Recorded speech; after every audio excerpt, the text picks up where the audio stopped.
55 సంవత్సరాలు భారతదేశాన్ని పరిపాలించినటువంటి కాంగ్రెస్ పార్టీ ఇప్పటి వరకు ఒక్క వ్యక్తిని కూడా బీసీ ప్రధానమంత్రిని చేయలేదని, ఎంతసేపు మీ కుటుంబానికే పదవులు ఇస్తున్నారు తప్ప బీసీల పట్ల మీకు ఏమాత్రం ప్రేమ లేదని, ఉమ్మడి ఆంధ్రప్రదేశ్లో 40 సంవత్సరాలు పరిపాలించి ఇప్పటి వరకు ఒకే ఒక వ్యక్తిని బీసీ ముఖ్యమంత్రిని చేసి నిండుగా పదవి చేయనీయలేదని BJP party MP Raghunandan Rao ఆరోపించారు.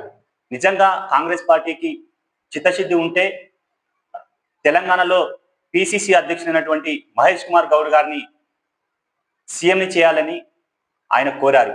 నిజంగా 42% రిజర్వేషన్లు అమలు చేయాలనే చిత్తశుద్ధి కాంగ్రెస్ పార్టీకి ఉంటే తెలంగాణ రాష్ట్రంలో 55% ఉన్నటువంటి బీసీలకు రాష్ట్ర మంత్రివర్గంలో 3 మంత్రి పదవులు మాత్రమే ఇచ్చి చేతులు దులుపుకున్నారని, 10% ఉన్నటువంటి ఓసీలకు 7 మంత్రి పదవులు ఇచ్చారని ఆయన ఆరోపించారు. తూతూ మంత్రంగా గ్రామ పంచాయతీ స్థానిక సంస్థల ఎన్నికల్లో 42% రిజర్వేషన్లు ఇచ్చి బీసీలపై కపట ప్రేమ కాంగ్రెస్ పార్టీ ప్రదర్శిస్తుందని ఆయన అన్నారు.